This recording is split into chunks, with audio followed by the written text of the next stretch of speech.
Here is our example on the TI84 Plus. Should work the same way on TI84 regular or a TI83. The first thing we're going to do is we're going to go to our y equals menu, so this button here, I'm there, and make sure that we have all equations cleared out. All of these are empty. Second thing I want you to do is go to Zoom and select Zoom Standard, the sixth option. Press Enter, and that just sets our window. So if we go to Window, to a standard window where x goes from -10 to +10 with a mark at every single unit, and y goes from -10 to +10 with, again, a mark at every one unit between -10 and 10. Now we're going to follow the steps in our notes, and we're going to start by going to y equals, and then we're going to enter 3x plus 26. So 3x plus 26. The next button we're going to push to get the slanted line is the division sign, and then we're going to do an open parentheses.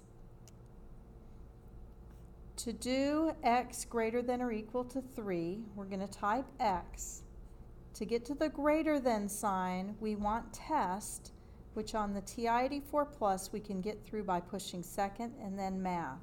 So second, math. That gets us our test menu, and in this list, the fourth option is greater than or equal to. So I can scroll down and select that, or I could have just pressed 4. I want x is greater than or equal to 3, so I push 3. Now I need the word and we can get and from the catalog, or we can get it from logic, which we find where the test menu was. So we'll do second math again. And then you see logic here. Hit the right arrow, and the logic menu includes the word and. So we're going to press enter to select and you can see it show up on the screen.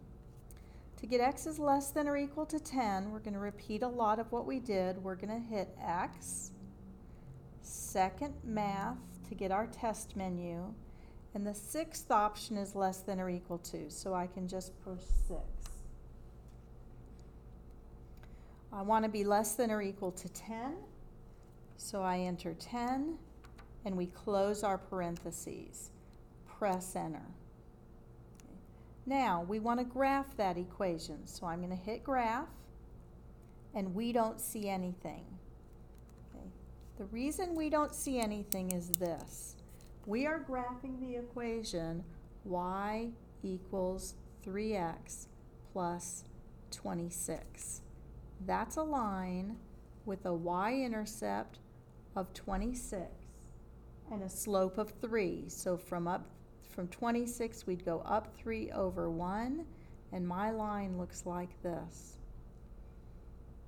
My window was from -10 to 10, so if this is 26, 10 might be here.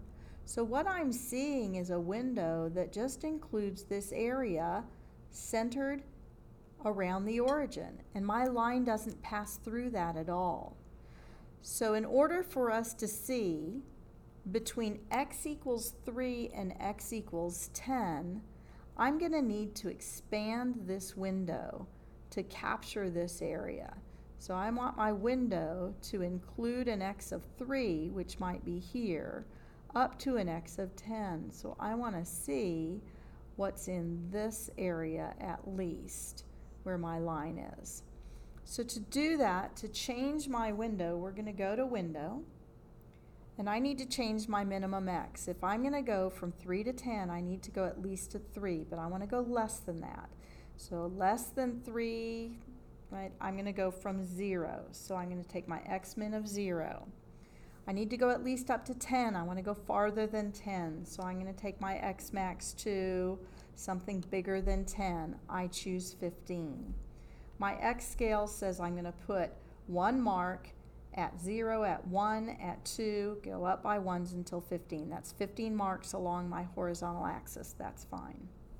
For my y minimum, my y needs to be at least as low as my line is when x is 3. So if I want to find y of 3, I would do 3 times 3, which is 9 plus 26, which is 35. So I know my y needs to go at least as low as 35. I want to go lower than that, so I'm going to go to 30.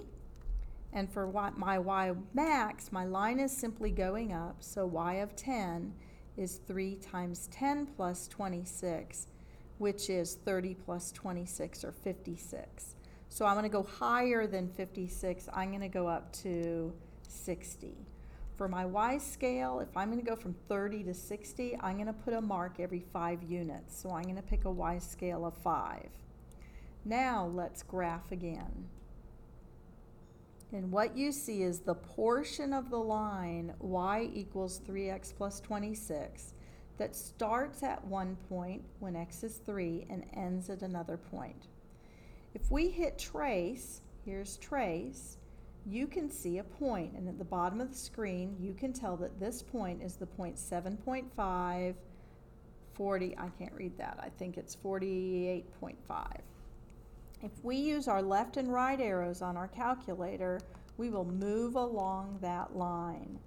So if I move along, I can see that when x is just above 3, I still have a y coordinate. But if I continue left, I reach an x below 3, and there is no y, because this graph only starts when x is 3.